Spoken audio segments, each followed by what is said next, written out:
అమ్మా రండమ్మా. నమస్కారం అమ్మా.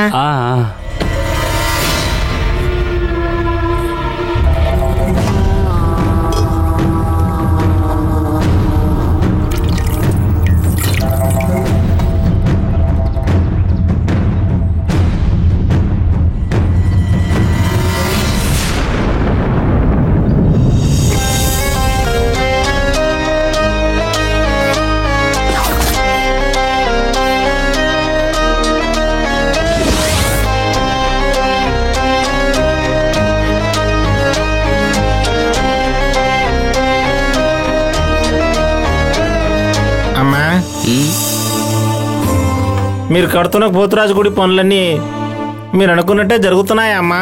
పోతురాజు చెప్పినట్టే అంతా జరుగుతుంది. ఎప్పుడు ఆ గుడికి కుంభాభిషేకం చేస్తారని మేమందరం ఎదురు చూస్తున్నామమ్మా. పోతురాజు దానికి ముహూర్తం నిర్ణయిస్తారు. మీరు అనుకున్నట్టే జరుగుతాయమ్మా. మీ మహిమలు రోజు రోజుకు పెరుగుతూనే ఉన్నాయమ్మా. మీరు ఊళ్ళో లేనప్పుడు మీకోసం ఎంతో మంది వచ్చి వెళ్ళారమ్మా. ఆ రోజు మీకోసం వచ్చి చీరను కానుకగా మీకు ఇచ్చి వెళ్ళారు పెద్ద ఆయన మిమ్మల్ని ఎలాగైనా కలవాలని ప్రతిరోజు వచ్చి వెళుతున్నారమ్మా. అమ్మగారు ఉన్నారమ్మా, వెయిట్ చేయండి అయ్యా. విషయం ఏంటట? ఏమీ చెప్పట్లేదమ్మా. అమ్మా ఆ బంగ్లా పెద్ద ఆయన వచ్చాడమ్మా. ఆయన్ని లోపలికి పంపించు. అలాగేనమ్మా, లోపలికి వెళ్ళండి. అలాగేమ్మా.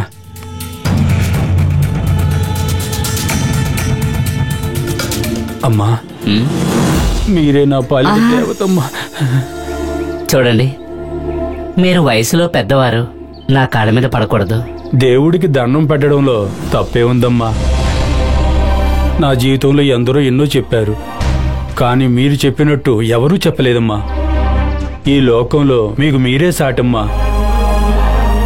మీ అమ్మాయి తప్పకుండా బయటకు వస్తుందని ఆ రోజు మీరు చెప్పారు. మీరన్నట్టే జరిగిందమ్మా. నా కూతురు నిర్దోషిగా విడుదలయ్యింది.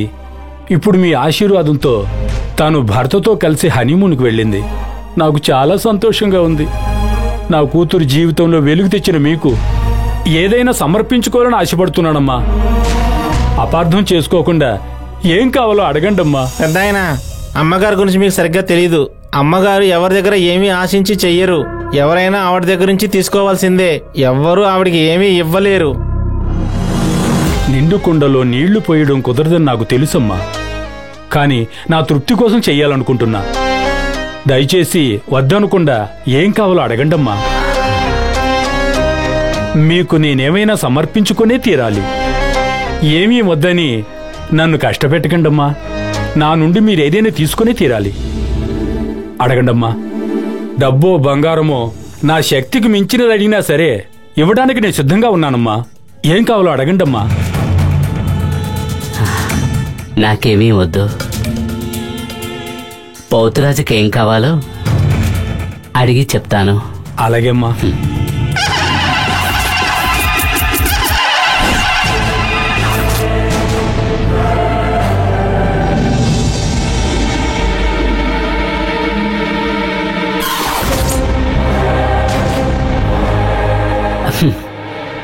పోతురాజు ఒక పూట భోజనం అడుగుతున్నాడు. భోజనం పెడతావా? ఏంటమ్మా అలా అడుగుతున్నారు? సాయం చేసే దేవతకి సేవ చేయడం భాగ్యం కదా. మీరు రేపే రండమ్మా, విందే ఏర్పాటు చేస్తాను. రేపు వద్దు, శుక్రవారం వస్తాను. సంతోషం, చాలా సంతోషం. మీకోసం నేను ఎదురు చూస్తూ ఉంటాను. తప్పకుండా రావాలి.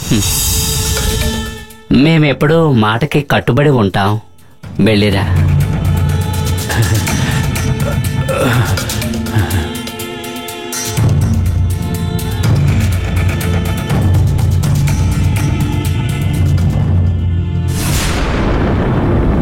అమ్మా, మీరు ఒకరి దగ్గర చినిగిపోయిన చీర తీసుకుంటే వాళ్ళింటి దోషం పోతుంది. ఎవరి దగ్గరైనా మంచినీళ్లు తాగారంటే వాళ్ళు చేసిన పాపాలు పోతాయి. కానీ వాళ్ళ ఇంటికే వెళ్ళి భోంచేశారంటే ఆ ఇంటికి ఏదో పెద్ద ఆపద ఉందనే కదమ్మా అర్థం. ఆ రోజు గంగకి ఒక అమ్మాయి వాళ్ళ సమస్య అని చెప్పారు. ఈరోజు మిమ్మల్ని అవమానించిన ఇంటికే భోజనానికి వెళ్తానంటున్నారు. మీరు ఇంతగా గంగ కుటుంబాన్ని పట్టించుకోవడం చూస్తూ ఉంటే ఆ ఇంటికి పెద్ద ఆపద ఉన్నట్టే కదమ్మా. ఆపద ఖచ్చితంగా ఉంది.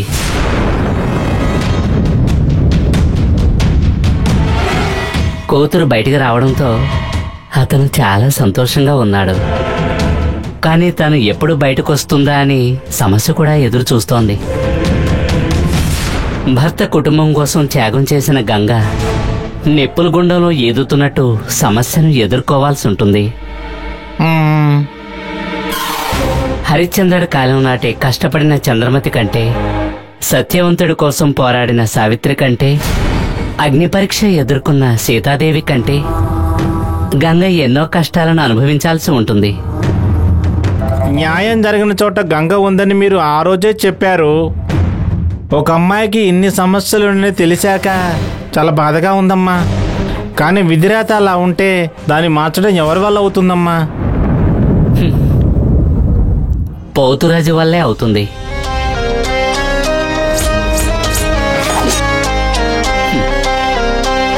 ఎవరికి నిజమైన భక్తి ఉంటుందో, ఎవరికి త్యాగం చేసే మనసు ఉంటుందో వారి వైపు పోతురాజు ఉంటాడు. గంగ జైలుకు వెళ్ళడానికి నందిని పాము కారణమై ఉండొచ్చు. కొత్త జీవితాన్ని ప్రారంభించే తనకు అడ్డుగా ఒక అమ్మాయి రావచ్చు. కానీ గంగకు పోతురాజు కాపలాగా ఉంటాడు. అందుకోసమే ఆ ఇంటికి నేను భోజనానికి వెళతాను. ఆ ఇంట్లో వాళ్ళు మిమ్మల్ని ఇంతకుముందు అవమానించారు కదా. మీరు చేయాల్సిన మంచి పనులు ఎన్నో ఉండగా మీరు ఆ ఇంటికి భోజనానికి వెళ్ళాలంటారా? వెళ్ళేది నేను కాదు, ఆ పోతురాజు.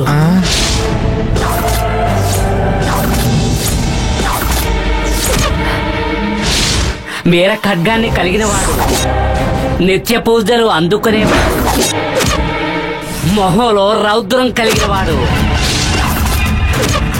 గొబురు మీసాలతో పౌరుషం గలవాడు, కాళ్లకు గజ్జెలు కట్టి గంభీరంగా వస్తాడు, ఒక ఆట ఆడిస్తాడు. పోతురాజు తన ఆటను మొదలెట్టబోతున్నాడు.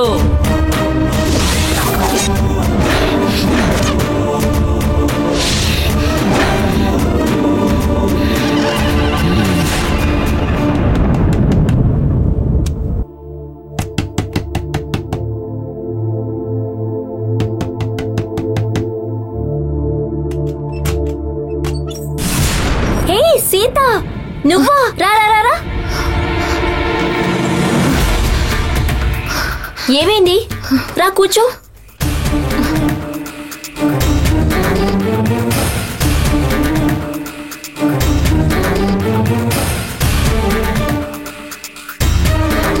ఏమిటి ఈ గెటప్పు? అసలేం జరిగింది? నువ్వెప్పుడు బాధపడవు కదా. అసలు నువ్వు బాధపడే అంతగా ఏం జరిగింది?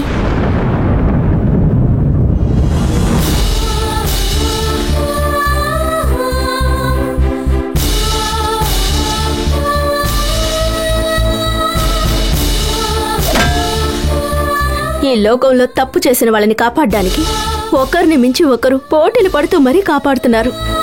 కానీ బాధితులని ఆదుకోవడానికి ఎవ్వరూ లేరు. ఇన్స్పెక్టర్లు, ఎమ్మెల్యేలు వాళ్ళ పక్కన ఉన్నారని నువ్వేం భయపడకు. నీకు తోడుగా నేనున్నాను, సరేనా? ఈ లోకవే నిన్ను హంతకురాలు అని అన్నా కూడా నువ్వు ఏ తప్పు చేయలేదని నాకు తెలుసు. ఓ మంచి లాయర్తో మాట్లాడి ఏం చేయాలో అప్పుడు ఆలోచిద్దాం. అప్పటిదాకా నువ్వు నా ఇంట్లో ఉండటమే నీకు సేఫ్. దేని గురించి ఆలోచించకుండా ఇక్కడే ఉండు. చాలా థ్యాంక్స్ చిత్ర.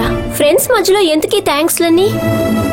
ఉదయం నుంచి తిరిగి అలిసిపోయి ఉంటావు. రా, ముందు నువ్వు ఫ్రెష్ అప్ అయిన తర్వాత నా డ్రెస్ వేసుకో. రా.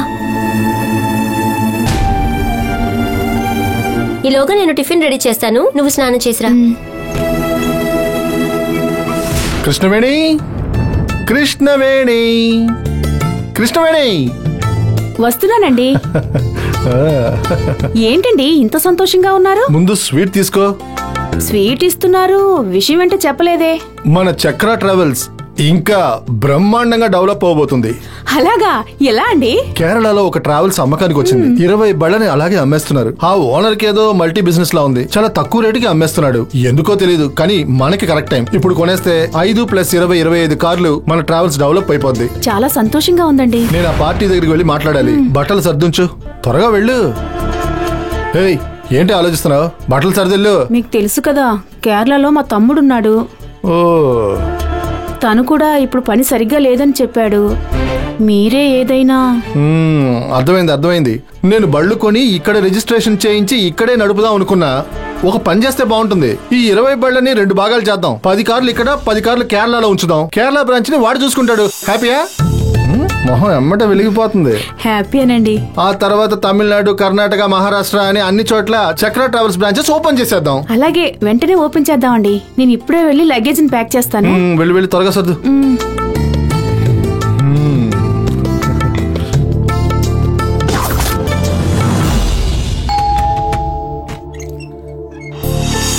అన్నయ్య, ఏంటన్నయ్య ఫోన్ కూడా చేయకుండా సడన్ గా వచ్చేసావు? మా ఓనర్ గారి ల్యాండ్ విషయం గురించి మాట్లాడడానికి ఇక్కడికి వచ్చానమ్మా. వచ్చిన పని పూర్తయింది. సరే, ఇక్కడ దాకా వచ్చాం కదా, నేను చూసి వెళ్తే బాగుంటుందని వచ్చానమ్మా. ఇప్పటికైనా నీ చెల్లెలు గుర్తుకొచ్చినందుకు సంతోషం. సరే, ఇంతకీ నువ్వు ఎలా చదువుకుంటున్నావు? ఎప్పట్లాగా యావరేజే అన్నయ్య. అవును, అమ్మా నాన్న ఎలా ఉన్నారు? నీకెప్పుడెప్పుడు పెళ్లి చేద్దామా అని ఆలోచిస్తున్నారు. ఆ విషయం గురించి మాట్లాడకన్నయ్య. నా ఫ్రెండ్ వాళ్ళ ఫ్రెండ్ కి టాపిక్ డైవర్ట్ చేస్తావు కదా. బాగా ఆకలిగా ఉందిరా, టిఫిన్ ఏమైనా చేసావా లేదా? సరే, ఇక్కడే కూర్చో అన్నయ్య. 5 minutes ఉండు, నేను వెళ్ళి తీసుకొస్తాను.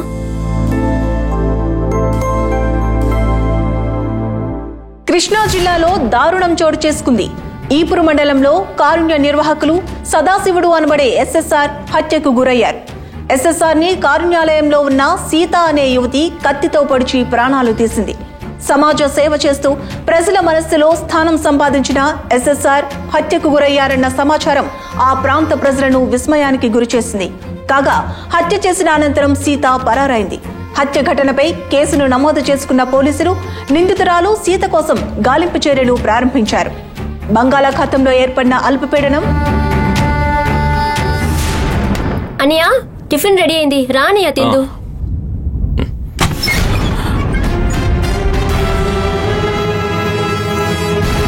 అన్నయ్య, తను నా ఫ్రెండ్ సీత. తను చాలా మంచి అమ్మాయి. సీత, ఈయన మా అన్నయ్య. విమెన్ స్టడీ కోసం వచ్చింది.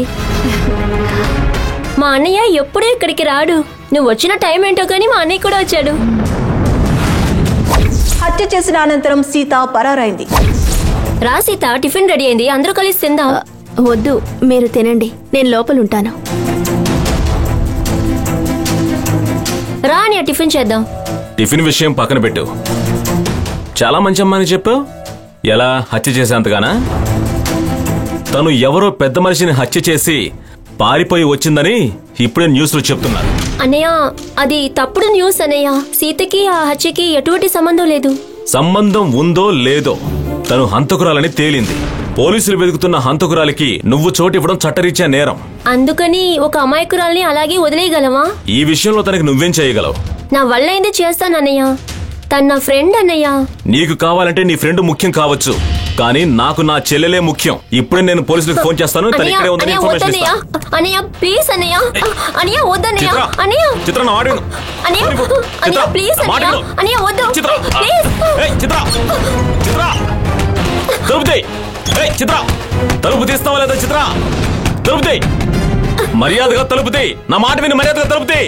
ఏమిటా చెప్పుడు? తలుపు తెరువు చిత్ర. ఏమైంది? నువ్వే ఎస్ఎస్ఆర్ ని హత్య చేసినట్టు న్యూస్ లో చెప్పారు.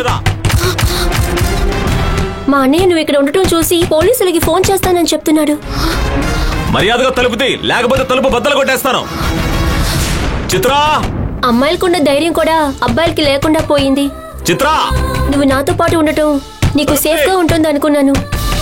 చిత్ర, ఇప్పుడు నువ్వు ఇక్కడ ఉండటం నీకంత మంచిది కాదు. తలుపు తీయ్. మర్యాదగా తలుపు తీస్తావా తీవా? మా ఇంట్లోనే కాదు, ఈ ఏరియాలో నువ్వు ఎక్కడ ఉన్నా పోలీసుల చేతికి చిక్కుతావు. చిత్ర చిత్ర తలుపు బద్దలు కొట్టేస్తాను. నువ్వు ఈ ఊర్లోనే ఉండకు. చిత్ర, నువ్వు ఎక్కడున్నావో ఎవరికీ తెలియనటువంటి ఏదో ఒక చోటికి ఈ స్టేట్ ని వదిలి వెళ్ళిపో. అదే నీకు మంచిది. చిత్ర చిత్ర నీకే చెప్పేది. తలుపు తీ. చిత్రా, నా మాట వెంటనే విను. ఇక్కడి నుంచి వెళ్ళిపో. చిత్రా, చిత్రా, జాగ్రత్తగా వెళ్ళు. తలుపు తీ. చిత్రా, తలుపు తీయమన్నానా లేదా? అంతా రెడీ అండి.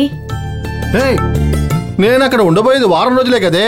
2 బ్యాగుల్లో బట్టలు సర్దావు. మీకో బ్యాగు నాకో బ్యాగ్ అండి. నేను బిజినెస్ పని మీద వెళ్తున్నాను. నువ్వెందుకే? తమ్ముని చూసి చాలా రోజులైందండి. నేను మా తమ్ముడింట్లోనే ఉంటాను. మీ పనులన్నీ పూర్తయ్యాకే నన్ను ఇక్కడికి తీసుకురండి. పెళ్ళై ఇన్ని రోజులైంది. నన్ను ఎప్పుడైనా బయటికి తీసుకువెళ్లారా?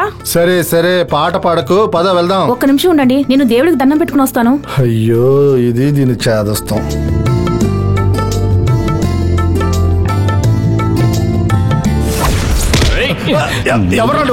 వస్తువుకి హక్కుదారుండ్రా. ఎవరో ఒక తిక్కలోడు మాటి మాటికి కాలచక్రం గురించి అడిగి విసిగిస్తున్నాడు. పొద్దున నేను ముగ్గేసినప్పుడు కూడా చూశాను. అప్పుడు కూడా ఆ తిక్కలోడు మన ఇంటి వైపు చూస్తున్నాడండి. మమ్మల్ని చల్లగా కాపాడు కృష్ణయ్య. ఏమండి, ఏం చేస్తున్నారు మీరు? ఇప్పుడు ఎందుకు నాది అందులో పెడుతున్నారు?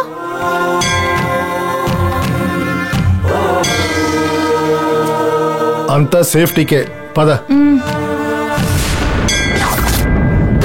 Stop stop.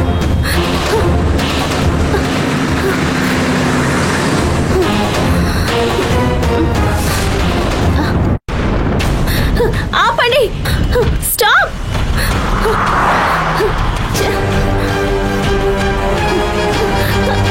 ఆపండి.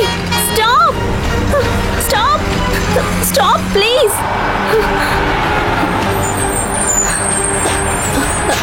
ఈ లారీ ఎక్కడికి వెళ్తుంది? ఈ లారీ కేరళ వెళ్తుందమ్మా. నేను రానా? ఏంద్రా ఈ గోళ? అర్జెంటుగా వెళ్ళాలన్నయ్య. నన్ను మీ చెల్లెల్లా అనుకుని తీసుకువెళ్ళండి. అన్నయ్య అని పిలిచావు, సరే ఎక్కువ చెల్లమ్మా. జాగ్రత్త జాగ్రత్త, జాగ్రత్త రమ్మా.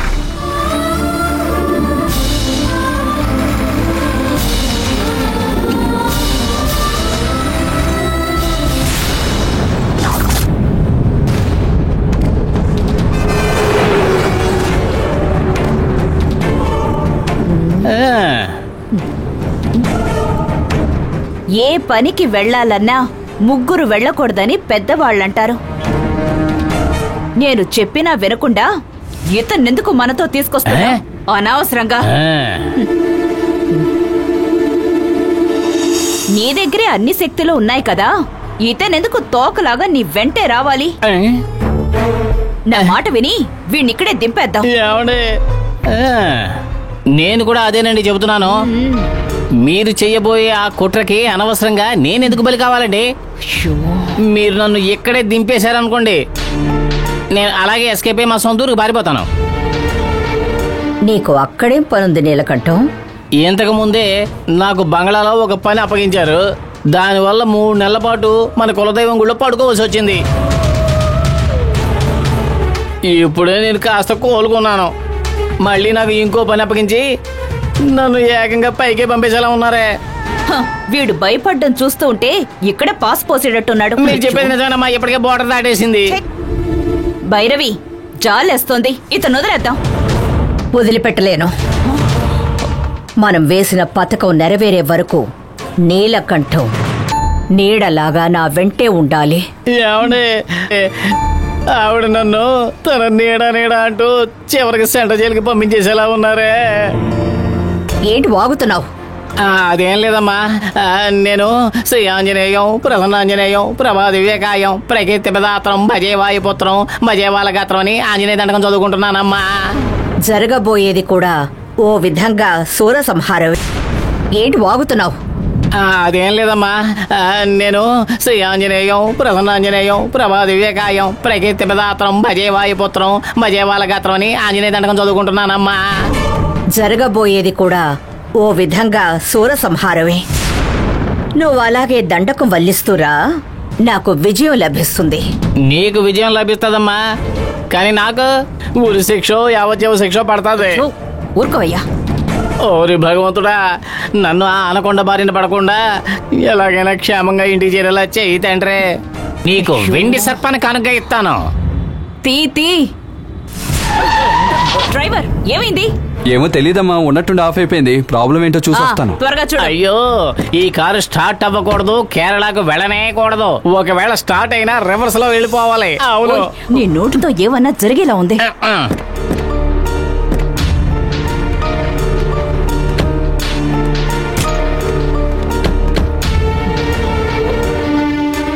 అమ్మా అది రెడీ అయిందా? వెళ్ళొచ్చా?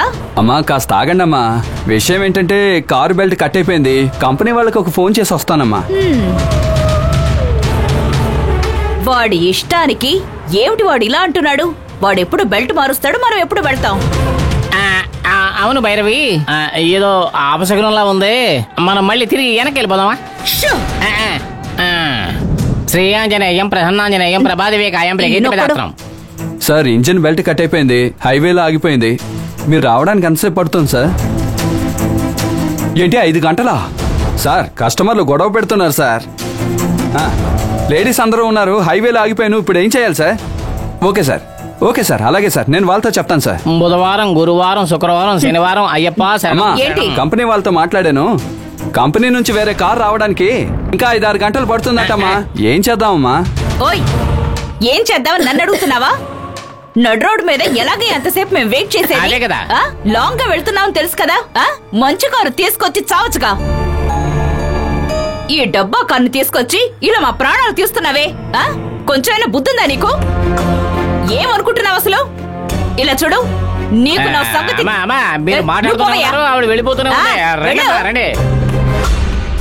ఓయ్, అసలు నువ్వేమనుకుంటున్నావు? కారు తెచ్చే ముందు అది చెక్ చేయాలని తెలియదా నీకు?